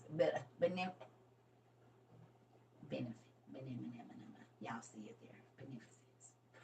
They be using these old weird words. Anyway, on the morrow, so the next day, the same woman brought perfumed water to wash the Lord Jesus. And when she washed him, she preserved the water, holy water.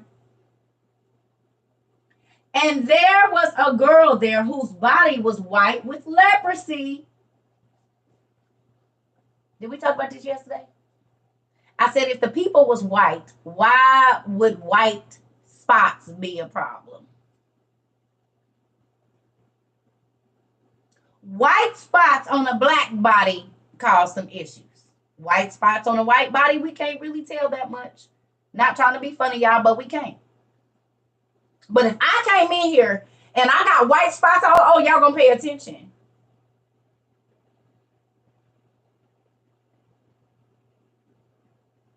Somebody black as Seal, y'all know who Seal is. If we see him and there's all these white spots all over his body, Seal, we're gonna be like, what's wrong with this nigga? Y'all think something wrong with Seal now?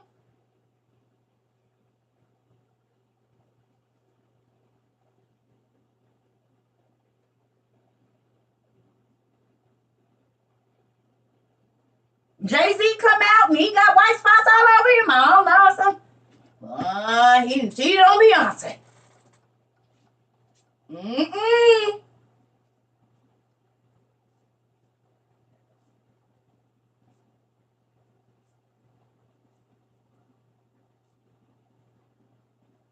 Look, you see all them bumps on his face? What is that? What you got all them white spots on your body for? Well, you didn't used to have it. Say, pussy.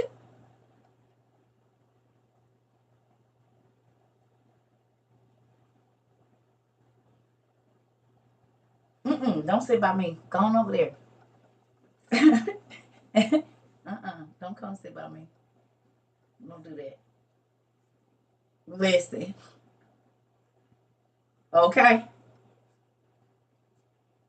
All right. So it says, and there was a girl whose body was white with leprosy. Who remembers me telling y'all that the mark of Cain was a white spot?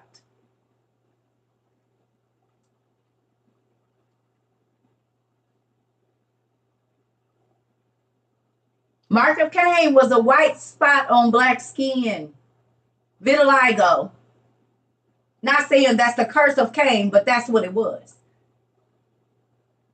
Because again, If these people were Caucasian, a white spot ain't gonna, we ain't gonna see it.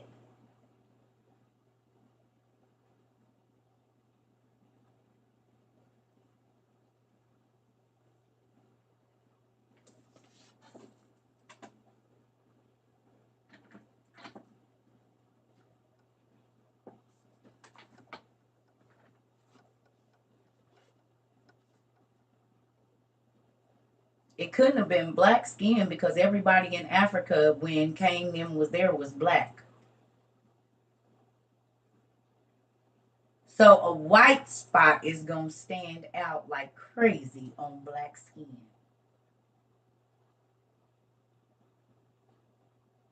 This is why when you see a black person and their skin is turning white, you know that there's an issue.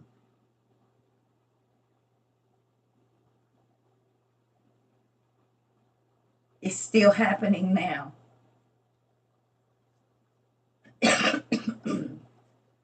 You see very few white folks turning black.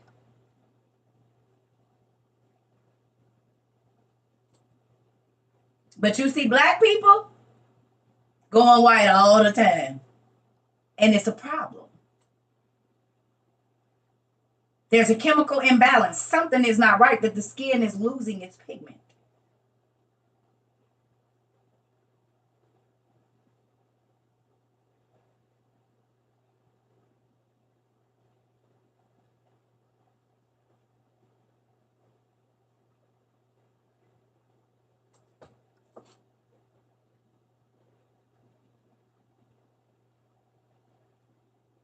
My ex had vitiligo. He's white, and you can definitely tell. He'll be the first. I ain't seen none, and I've been all over this country. I'm not saying they can't, but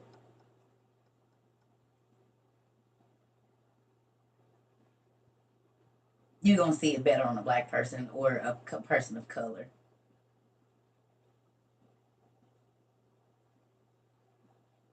Cause what pigment is he losing? The pink?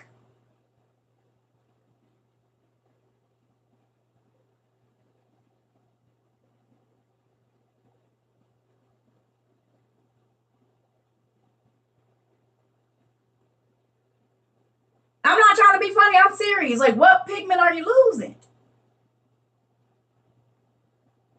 Cause you only get white from white.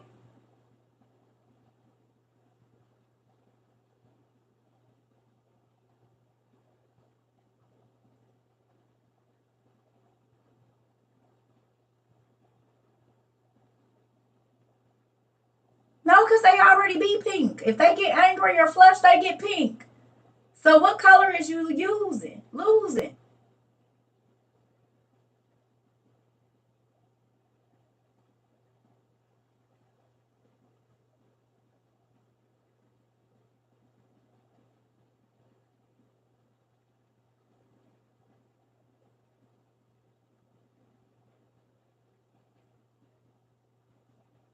Is it like rosacea for y'all?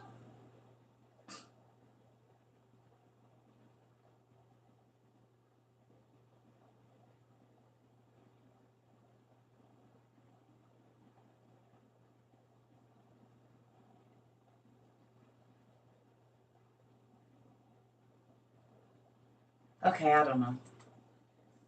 Moving on. Um, yeah.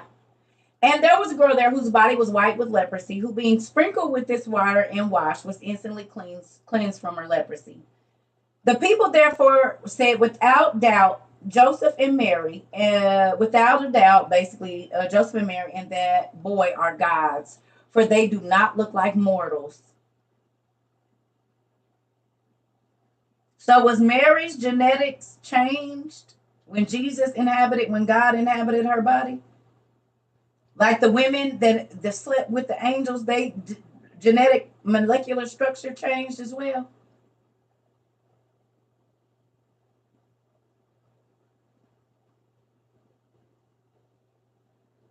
Because they said they didn't look like mortals.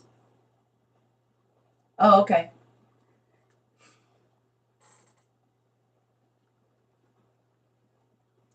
And when they were making ready to go, the girl who had been troubled with the leprosy came and desired that they would permit her to go along with them.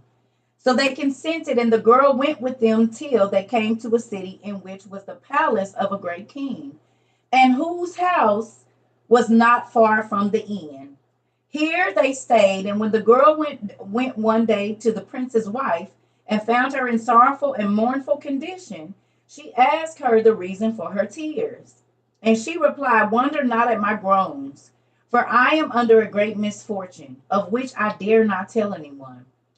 But, says the girl, if you will entrust me with your private grievance, perhaps I might find a remedy for it.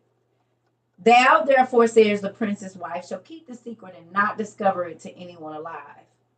I have been married to this prince who rules over, as a king over large dominions, and I have lived long with him before he had any child by me.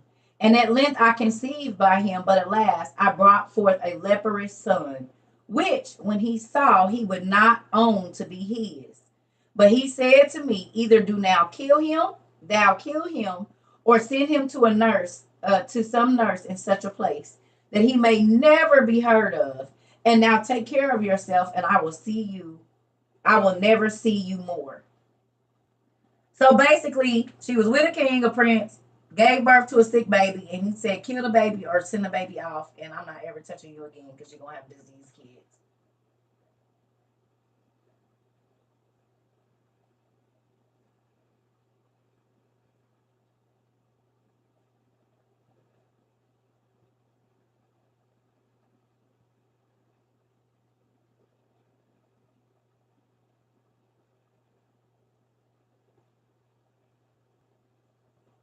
Could you imagine your husband or wife saying, I'm not ever going to touch you again for something that you had no control over? And they the only person you ever been with.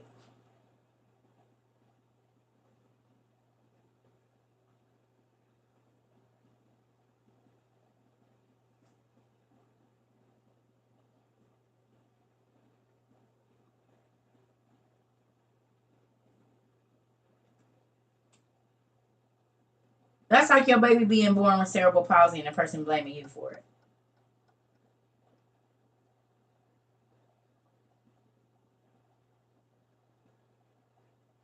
You see? It's still some messed up people like this on this planet right now.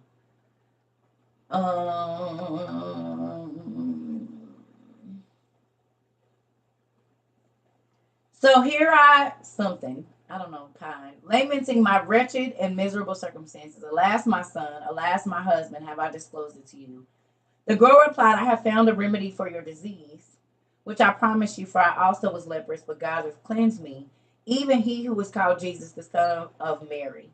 The woman inquiring where that God was, whom she spake of, and the girl answered, he lodges with you here in the same house.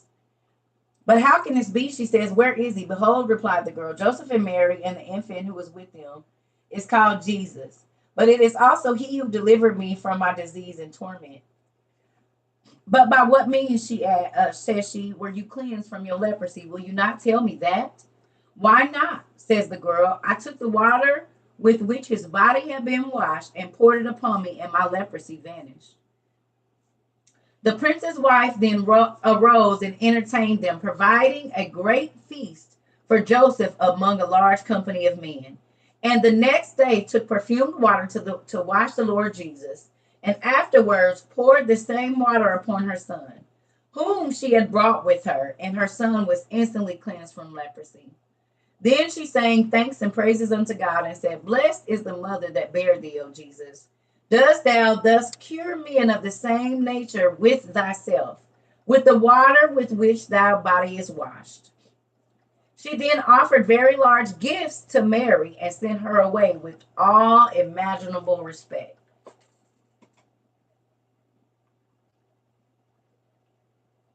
I'm going to end it there, y'all. We've been on here almost 7 minutes. I'm going to go eat something. So even as a baby, Jesus was healing people, y'all. Just his bath water. Maybe this is where the Catholics get sprinkling you and saying you're baptized.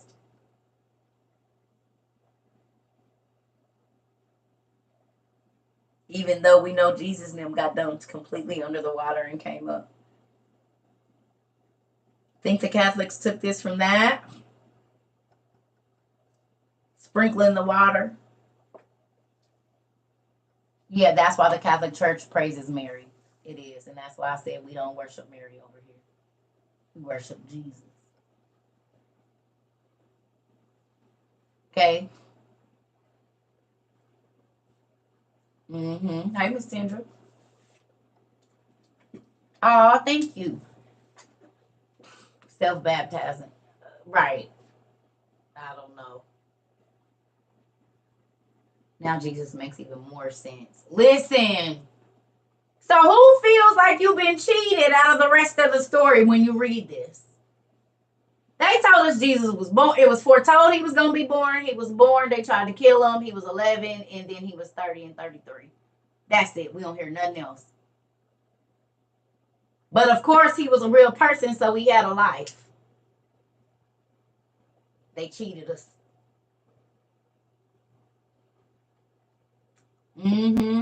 This is the entree, not the appetizer. Come on. Come on, Miss Crawford. Rob with no gun. Come on. We've been hoodwinked, bamboozled. I was told he was 33 when he performed his first miracle. They lied to us. Y'all think they just wanted to start?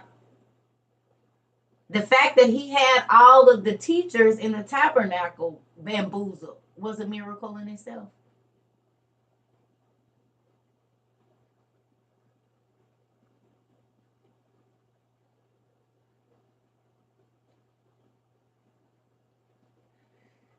This is why we seek and find. I'm telling you, this is why I tell y'all. Now y'all see why I was like, I kept saying, God kept letting me know it's more to me.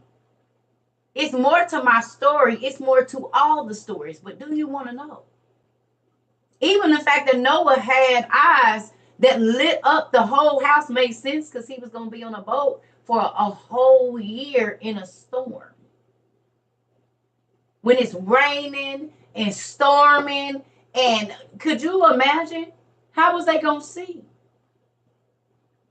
Noah was a literal walking lighthouse.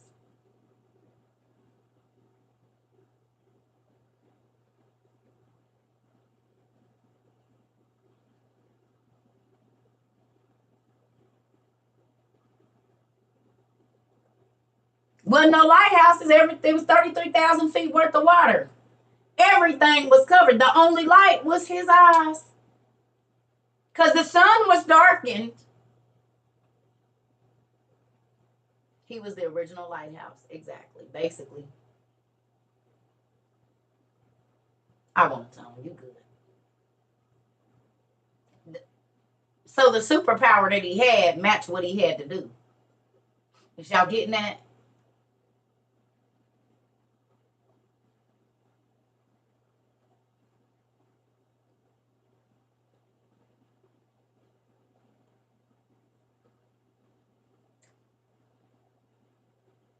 Do you see?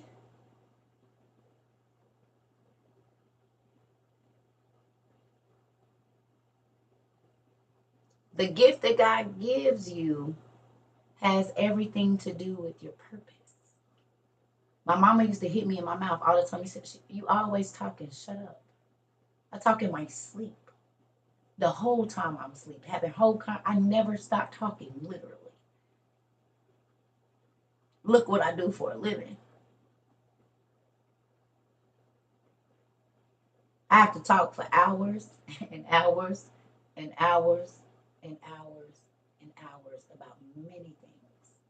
And my mama said, "You always talking. It don't matter. You just gotta say something, don't you?" I think it's the Testament of Moses. I can't remember. Testament of Moses, I believe, is where it is. It's in the OTP. I think it's the Testament of Moses is where that is. Don't make me lie. It's in there though. It's just a short excerpt of it.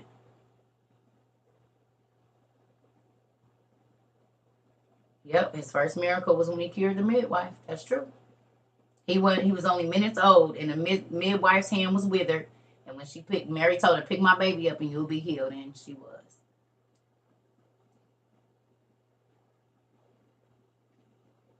It was a reason for me talking all the time. God knew. And when I get off here, I got to return calls, and I'm going to be talking all day. People call me in the middle of the night, and I have to wake up and talk for hours. Do you see what I'm saying? So whatever it is that God has called you to do, you're already doing it probably. You just don't know. Yeah. Since he came out the womb, well, before he came out the womb, Tamika, they was trying to kill him. They wanted to know who his mama was. That's why Mary had to be hidden away with an old man.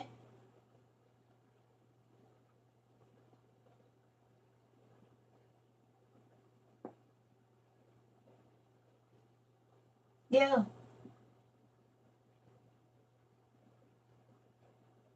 You don't think that the devil was using my mama? Talked right on in my mama and said, you need to quit talking. You always talking. But I didn't know that God had called me to be one of his mouthpieces. And in order to be a mouthpiece, you got to use yours. Because the prophet is the mouthpiece of God on earth. The voice of God on earth, literally. That's what prophets do. So had I listened to that, I would not have been able to walk in my calling.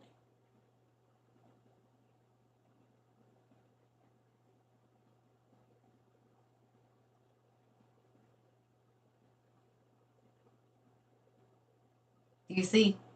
So the enemy to start young, trying to get you to not do what God has called you to do.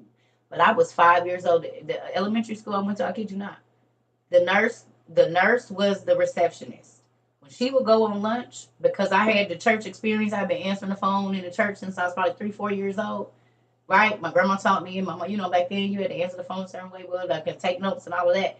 I'm second grade, sitting in the office and taking kids' temperatures while the nurse is on lunch.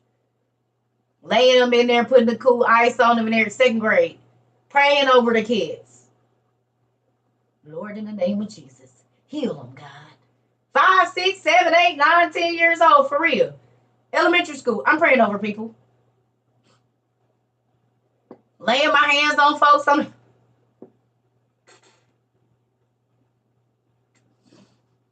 They was sick of me by the time I was 12, too. I told you my mama threw me out at 11. It's time for you to go. We don't care where you go, but you got to get away from here. I've been on my own since I was 11 years old, and I'm 43. Got rid of me early, too. It's time for you to get out of here. We don't want your kind around here. You always got something to say. 1991, honey.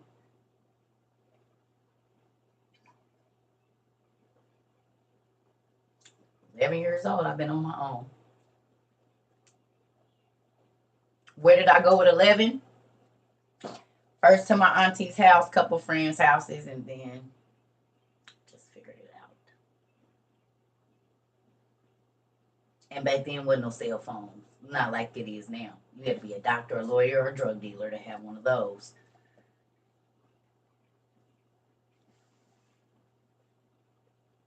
Mm-hmm. But he kept me in my right mind. My body is healthy, other than my lupus. My body is healthy. I'm grateful. 4 healthy children, 2 healthy grandchildren. So I don't take away from none of it. I'm grateful for it. Yeah, he was with me at 11 because you can't get no job. What apartment can you rent at 11? What car can you buy at 11? You can't do. And my mama cut me off insurance and everything. So my aunties used to take me back then. They didn't. As long as you look the age. So if I had to go to the doctor, My aunties had to take me on one of their kids' names. I couldn't even. My mom had cut me off her insurance at 12. I could not use her insurance. She had taken me off. So if I went to the hospital trying to use the card for her insurance, and she told me, "You bet not." Do I have her? No. I used to. I tried. She's just it's pointless. So I don't. I'm not a circle person. You keep doing the same thing over. I'm gonna let you do it. I'm gonna let you run around in a circle like a dog chasing their tail, and I'm gonna step out. My mother is a minister. That's why I too much don't do church people. Because church folks be one way at church and a whole different way at home, whole different way at work. They get in that church and they fake in front for the rest of the fakes that's in there with them. They all actors. A lot of them, I say 70% of the people in church now are actors. They're doing stuff to be seen by the pastor, by the people, and their hearts is far from God because their actions show it. I love my mom. Don't get me wrong. She wasn't a horrible person. It's just when you don't deal with your issues, then you can't help your kids past a certain point. And it don't matter how much money and notoriety and all of that you got. If you wicked on the inside, you can only hide that for so long, even behind the cross or the cloth, whatever you want to call it. You is gonna be you. And if you're not cleaning yourself out, but that's the thing, the church allows you to hide. You don't have to work on yourself if your pastor say you okay. But I'm out here under the heavens, and I'm telling you that I can go buy a box of condoms, and God will call my godmother, who is in Indiana, and have her call me and say, I had a dream about condoms. The same day I buy them, and ain't bought condoms in however long, go to get them, and guess who called me? Baby, I had a dream. Dang! Circuit can't even get a circuit by. Dang!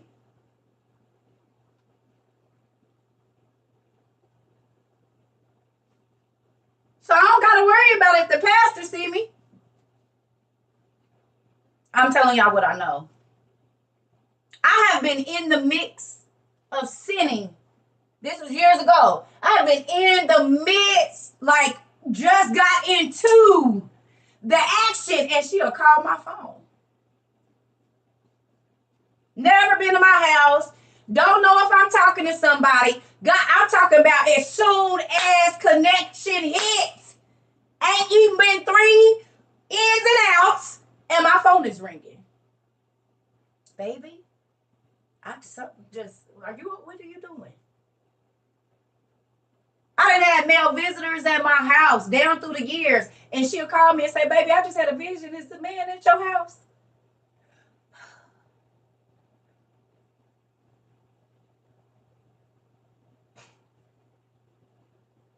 When my husband came 6 weeks I knew my husband, but we had never dated.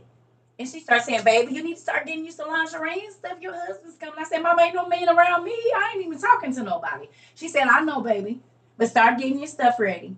I said, I'm not about to get married. There's not even nobody trying to date me. Ain't nobody around. God won't even let me talk to nobody. How am I have a husband? 6 weeks later, I was married. Me and my husband dated for 6 weeks. We went on our first day February 8th, and we was married April 2nd.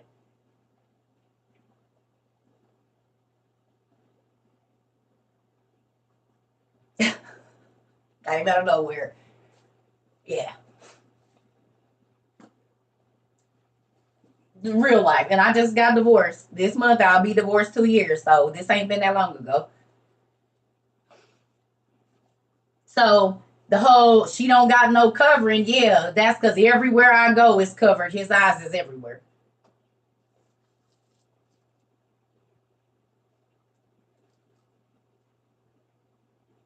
Literally. I can't do that's why I don't even try. For what? Because he gonna show her and she gonna call me. And then that's him letting me know, I saw you. Even though you think nobody saw you, yeah, I saw you. And now she know. Grown, can't do nothing. Grown and can't do nothing. So when I tell y'all he be having me locked up in this good old tower,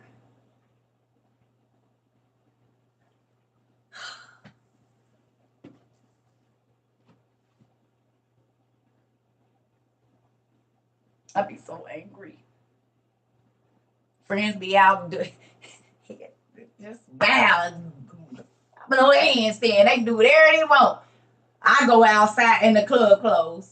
Well, we just closed. We had a water problem today. Sounds about right. He closed all the doors. I can't get into whatever I want to. He ain't doing it. He ain't gonna let me. I told y'all he let that lady have a heart attack when I first moved into this apartment. I was about to have me some meal company. Remember I told y'all he let that lady have a heart attack, and then as soon as it was 5 minutes after the dude couldn't come, because he was like, well, if it's after 8:30, you live so far, we'll have to do it another day. The lady came out at 8:35. Walking. I said, what are you doing? Go back in the hospital. She said, I'm fine. Let's go. Nigga, you just had a heart attack. I've been sitting out here in this car for 2 hours and 35, maybe 3 hours. And all of a sudden you walk out completely. I just looked at the clock. I said, this just happened in 2021. October 2021, this happened to me. A lady had a heart attack on our way driving from one place to my apartment. We had to stop at the hospital on the way. She stays in there for 3 hours because this was during COVID still, so you couldn't go in. And 5 minutes before it is too late for this man to come to my house, 5 minutes after, it's too late for him to come, she walks out. Just fine. I was so angry. I was so angry. It was a young stallion, too. I said, well, I'm going to meet him this evening. Just to meet him. That's all. I had never met him before. I hadn't had nobody in my career, but said, oh, okay, just come work out. God said, I bet you don't. I bet you don't. Even no matter if you wouldn't even think about that, I bet you ain't going to do nothing because he ain't never going to make it to your house. I don't even know the dude name no more. Couldn't tell you what he looked like or nothing. Horrible.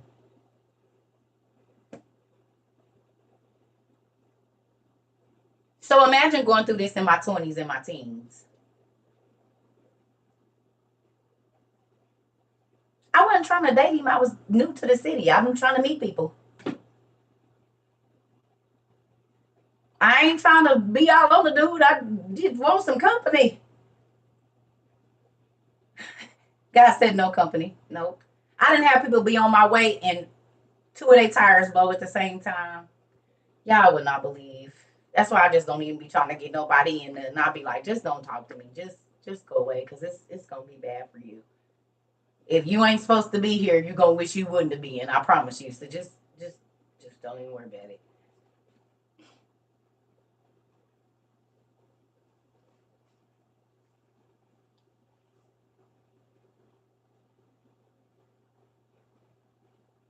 My plans ain't his plans. I know. He let me know that all the time. Every day. Yeah, I know you was planning it, but I said no. Have a seat. Oh yes. So when you plan to do, y'all see me? Y'all see? It made me angry. Y'all see it. That's why I be wearing these half tops. It ain't because I'm trying to be cute. This stomach can get to sweat. It'll be a big old wet spot right here because can't even do nothing. Listen, I'm over it. I don't even try no more. I just be like, forget it. It ain't worth the effort because I'm going to do all this and still ain't going to be able to do it. So, no. I don't even try no more. Forget it. You make me sad. Everybody else gets to go out here and wild out, be city girls, and I gotta sit in the house looking like the lady with the cats. My cats is books.